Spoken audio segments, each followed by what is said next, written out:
Seed seed சீனம்.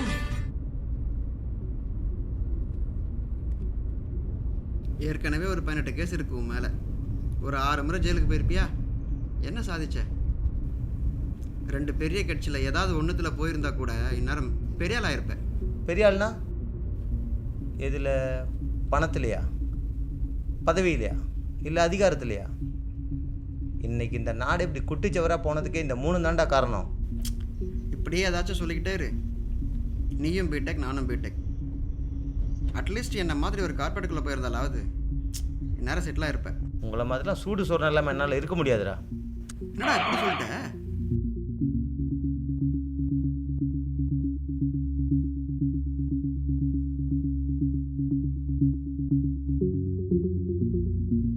சாரிடா, ஆனால் அதுதான் உண்மை. 1.5 லட்சம் பேரை கொன்னானே, எவனாச்சும் வந்து என்னன்னு கேட்டிங்களா?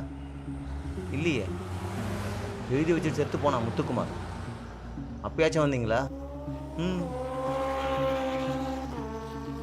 ஏற்கனவே வறண்டு போன பூமியில் மீத்தேன் எடுக்கிறேன், ஹைட்ரோ கார்பன் எடுக்கிறேன்னு வந்தான். அப்பயாச்சும் வந்தீங்களா? விவசாயி தன்னோட பிரச்சனைக்காக அம்மனமாக ரோட்டில் வந்து நின்னான். அப்போ என்ன பண்ணிட்டு இருந்தோம்? பாகுபலி எப்போ ரிலீஸ் ஆகும்னு காத்துட்டு இருந்தோம். இப்படி 1-2 காவேரி பிரச்சனை, முல்லை பெரியார் பிரச்சனை, அதாவது டைரெக்டாக நம்மளை பாதிக்காத வரைக்கும் எந்த பிரச்சனையும் நம்மது இல்லைன்னு ஒதுங்கி நிற்போம், வேடிக்கை பார்ப்போம். அதானே? அதெல்லாம் இல்லை. ஜல்லிக்கட்டு போராட்டத்துக்கு நானும் தான் வந்தேன் ஃபேமிலியோட மெரினாவுக்கு. எப்போ வந்தீங்க? ஒரு சாட்டர்டே ஈவினிங் பிக்னிக் போகிற மாதிரி. அதுவும் நமக்கு எந்த பிரச்சனையும் வராதுன்னு கன்ஃபார்ம் ஆனதுக்கப்புறம் இல்லை? சரிவா போகலாம்.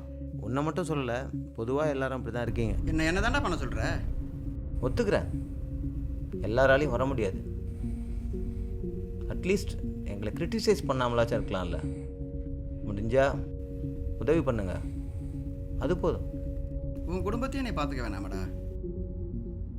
இப்படியே இயக்கம் அமைப்புன்னு எத்தனை நாளைக்கு சுற்றிட்டு இருக்க போகிறேன்?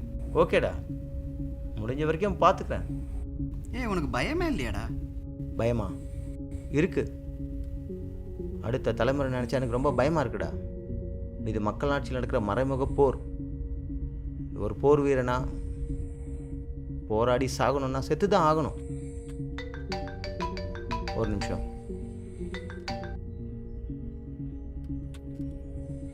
ஒரு 1/2 மணி நேரம் வந்துடுறேன். நான் வந்துடுவேன், நீங்கள் ஸ்டார்ட் பண்ணிவிடுங்க. சரி. டேய், வர அடுத்த பஸ் ஸ்டாப்பில் இறங்கணும், வேலை இருக்கு.